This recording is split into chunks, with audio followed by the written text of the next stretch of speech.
क्या है अभिनव का दुबई से कनेक्शन और क्यों आ रहा था अभिनव को दुबई से कॉल?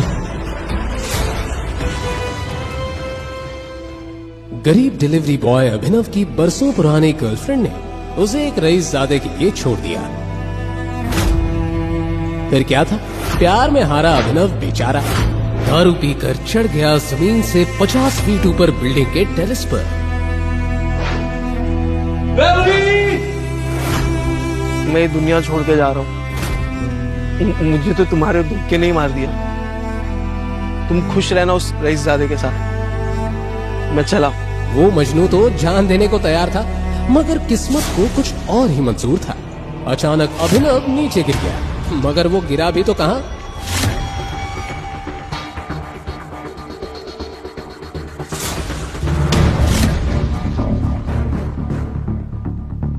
लड़की का बिस्तर।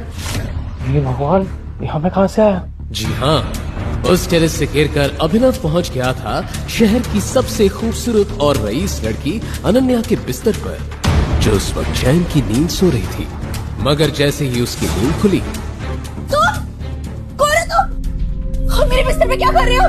मैं तो कुछ नहीं जानता मैं कहां से आया। मुझे तो उसकी समझ में नहीं आ रहा है। मुझे तो लग रहा है मैं भी एक सपना देख रहा हूँ। सपने से बाहर आओ और बताओ तुम कौन हो। तुम जानते भी हो मैं कौन हूँ?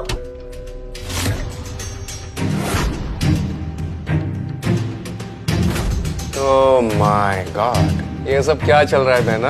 ये भिखारी तुम्हारे बेडरूम में क्या कर रहा है? रंग रलियां बनाई जा रही हैं। सनी, तुम यहाँ क्या कर रहे हो? वैसे सवाल तो मुझे करना चाहिए बहना, ये फटेहाल सा बंदा तुम्हारे बेडरूम में क्या कर रहा है? देखो भाई, मुझे तो खुद भी नहीं मालूम यहाँ कैसे आया।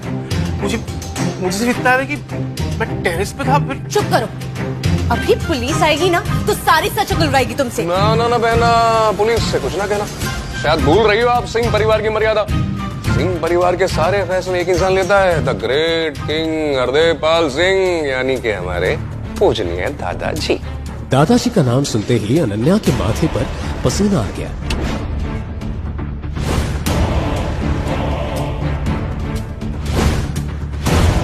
अनन्या, हरदेवपाल सिंह न सिर्फ शहर के जाने माने रईस थे, बल्कि एक बहुत ही रूढ़िवादी और पुरानी सोच वाले सख्त आदमी थे, जो कहने को तो सूट बूट पहनकर घूमते थे, मगर उनकी मानसिकता 500 साल पुरानी थी। अनन्या ये सोचकर डरी जा रही थी कि दादाजी के आने के बाद क्या होगा कि तभी अनन्या बाहर निकल। अपने दादाजी की बुलंद आवाज सुनकर अनन्या की सिट्टी पिट्टी गुम गई। दादाजी? वो इतना तो समझ चुकी थी कि दादाजी को शायद सब कुछ पता चल गया है, मगर कैसे? अब कब तक इस फटीचर के साथ बेडरूम में पड़ी रहेगी? बाहर आ जा, दादाजी तेरा इंतजार कर रहे हैं। हाँ।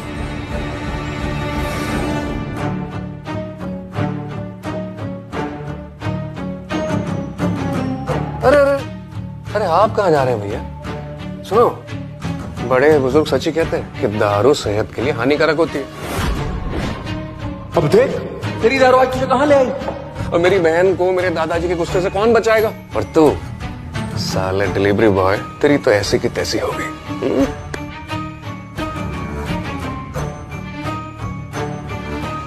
ये सुनकर अभिनव समझ गया कि ये सब जरूर इस सनी का ही किया धरा है। टेरेस से नीचे गिरकर शायद अभिनव बेहोश हो गया होगा और उसी बेहोशी की हालत में सनी ही उसे यहाँ ले आया होगा। मगर अब अभिनव के दिमाग में कुछ और ही सवाल चल रहे थे। भाई अपनी बहन के साथ ऐसा कैसे कर सकता है? सनी अनन्या का सगा भाई है भी कि नहीं?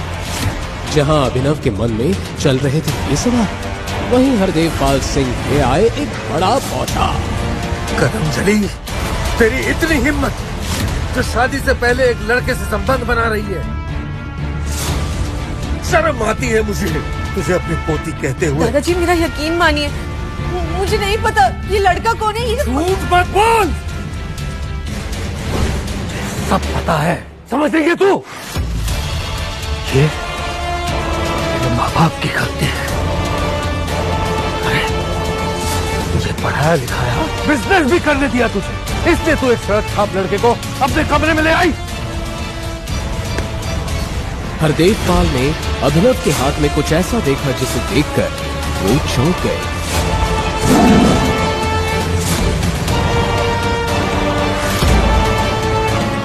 आपको शर्म आनी चाहिए। एक दादा होकर अपनी पोती पे हाथ उठा रहे हो, उसको इतना घिनौना इल्जाम लगा रहे हो। अकल ठिकाने है कि नहीं आपका? अचानक पूरे कमरे में सन्नाटा छा गया। आज तक किसी ने भी हरदेव पाल से ऐसे बात नहीं की थी, और यहाँ एक मामूली सा डिलीवरी बॉय शहर के जाने माने रईस से जुबान लड़ा रहा है। साले तेरी इतनी हिम्मत, मेरे दादा से जुबान लड़ाता है। गोलियों से पहुंचाना मत तुझे। सनी, छोड़ दे इसे। सनी को समझ नहीं आया कि उसके दादाजी ऐसा क्यों कह रहे हैं, पर उसके पास अपने दादाजी की बात मानने के अलावा और कोई ऑप्शन नहीं था। हरदेव पाल ने अभिनव को ऊपर से नीचे तक देखा और फिर अनन्या को देखते हुए बोला, अनन्या, इस लड़के का नाम जो भी हो, लेकिन तुझे इस लड़के से शादी करनी होगी। नहीं दादाजी, मैं इससे शादी कैसे कर सकती हूँ? मैं इसका नाम भी नहीं जानती हूँ। ए लड़की, ज्यादा जान मत बन। हरदेव सिंह के कानून को तू जानती है। बिना चू चपट किए शादी कर ले तू, और वो भी आज ही। नहीं दादाजी, मैं इस फटीचर से शादी नहीं करूंगी मैं ये शादी।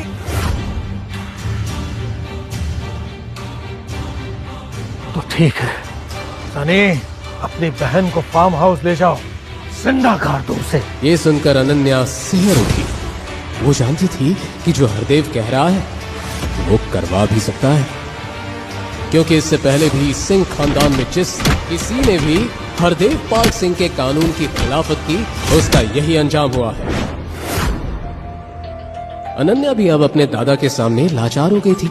वहीं अभिनव जानता था कि अगर उसने अनन्या से शादी नहीं की तो एक मासूम लड़की उसकी वजह से अपनी जान से हाथ धो बैठेगी। फिर क्या था, 1 घंटे के अंदर ही उसी हॉल में अनन्या और अभिनव की शादी हो गई। शादी की पहली रात अनन्या की जुबान पर बस एक ही सवाल था। नाम क्या है? अभिनव, बट मेरे पापा मुझे प्यार से जो भी बुलाते हो, मुझे फर्क नहीं पड़ता। और हाँ, एक बात ध्यान से सुन लो, कि शादी नहीं, एक मजबूरी है। भले दुनिया के लिए हम पति पत्नी हैं, पर इस कमरे में हमारा रिश्ता सिर्फ 2 अजनबियों का है। अभिनव भी जानता था कि महलों की रानी अनन्या का उसके जैसे डिलीवरी बॉय से क्या मिले, पर वो ये नहीं जानता था कि अगर भगवान ने उन दोनों को मिलवाया है तो उसके पीछे कोई ना कोई कारण जरूर होगा। आज मेरे दोस्त अकरम के जन्मदिन की पार्टी है, और अनन्या, तुम उस पार्टी में हमारे नए दामाद को अपने साथ लेकर के जाओगी। वैसे तो अनन्या उस पार्टी में नहीं जाना चाहती थी, मगर दादाजी का हुक्म टालना उसके लिए नामुमकिन था। मजबूरी में अभिनव को भी अनन्या के साथ जाना पड़ा, मगर वहाँ उसका सामना उससे हुआ जिसे देखकर वो पूरी तरह से चौंक गया।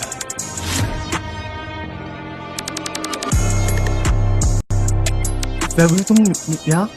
जी हाँ, अभिनव के सामने खड़ी थी उसकी वही एक्स गर्लफ्रेंड वैभवी, जिससे प्यार में धोखा खाकर अभिनव टेरेस पर चढ़ गया था। कहने को तो वैभवी भी अभिनव की तरह कम पैसों वाली ही थी, मगर कुछ ही दिनों पहले शहर का जाना माना रईसजादा देवेन उसके प्यार में पागल हो गया, और उसी के चलते वैभवी ने अभिनव को लात मार दी। देवेन ने जब अभिनव को वैभवी से बात करते देखा तो बोला, कौन है बेबी ये फटीचर? ओह, कहीं ये वही डिलीवरी बॉय तो नहीं तुम्हारे प्यार में टेरेस से कूद गया था? हाँ बेबी, ये वही देवदास की औलाद है। जरूर यहाँ डिलीवरी करने आया होगा, है ना? इतने में वहाँ सनी पहुँच गया, जो पहले से ही उस पार्टी में मौजूद था। क्या बात है जीजा जी, आप यहाँ पिज्जा डिलीवरी करना है? जीजा जी, आपकी शक्ल देखकर लगता तो है कि आप एक गरीब खानदान से, और इतना गरीब कि डिलीवरी बॉय बन गए। छी छी छी छी जीजा जी। सनी, तू इस फटीचर को जीजा क्यों बोल रहा है? कहीं तू ये तो नहीं कहना चाहता कि... हाँ, मैं यही तो कहना चाहता हूँ कि मेरी बहन ने इन्हीं के साथ में शादी करी है। ये है मेरे बहन के पति परमेश्वर, यही है मेरी बहन के पति, प्यारे प्यारे पति। ये सुनकर पार्टी में मौजूद हर शख्स की होश उड़ गई, मगर जो सबसे ज्यादा बौखलाया वो था अनन्या का सबसे पुराना दीवाना चिराग। नहीं अनन्या, तुम ऐसा नहीं कर सकती। मैं इतना रईस और हैंडसम हूँ, तुमने फटीचर के साथ शादी करनी? अरे ऐसा क्या हो गया तो तुमने इस भिखारी से शादी कर ली? अरे मैं बताता हूँ ना चिराग कि मेरी प्यारी बहन ने इसके साथ में शादी क्यों कर ली। और फिर बड़े ही नाटकीय ढंग से सनी बड़ी महफिल के सामने उस अनोखी शादी के बारे में बताने लगा। कैसे अनन्या के बिस्तर में मिला अभिनव, कैसे दादाजी ने कहा उसे, और कैसे एक डिलीवरी बॉय के साथ बंध गई अनन्या। सनी ये सब बताया जा रहा था और सब फुसफुसा कर हंसे जा रहे थे, मगर अनन्या की आंखों में थे आंसू। रोती रोती बेचारी अनन्या दौड़ती हुई वहां से भाग गई। अरे अनन्या के पीछे अभिनव भी वहां से जा रहा था, मगर सनी ने उसका हाथ पकड़कर उसे रोक लिया। अरे जीजा जी, आप कहाँ जा रहे हैं जीजा जी? आप तो हमारी महफिल की शान हैं, आपका होना अभी बाकी सम्मान है। अरे आइए आइए जीजा जी,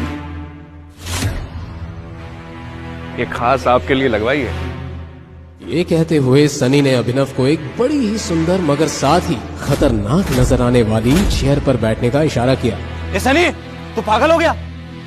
अरे ये इस चेयर पे कैसे बैठ सकता है? तू जानता है ना ये चेयर किसकी है? अरे तो चुप कर यार देवेन, अब मेरे प्यारे जीजा जी हैं तो मुझे पता है ना सम्मान कैसे देना है। हाँ, जो भी है जैसा भी है, हमारे दोस्त सनी का जीजा जी है यार, इसका सम्मान तो करना पड़ेगा ना। बिल्कुल करना पड़ेगा, क्यों नहीं। चिराग की बात सुनकर देवेन भी समझ गया कि अब सनी अभिनव का काम तमाम करके ही रहेगा। अब पता चलेगी इस डिलीवरी बॉय को इसकी असली औकात। भाई आपको बैठाते हैं आपकी हॉट सीट पे, खास आपके लिए बनवाई है स्पेशल। बैठिए, अरे जीजा जी बैठिए बैठिए। और फिर जैसे ही अभिनव उस चेयर पर बैठा, अचानक ही उस चेयर से पूरे हॉल में बहुत ही तेज साउंड वाले अलार्म बजने लगे। क्या हो रहा है ये सब?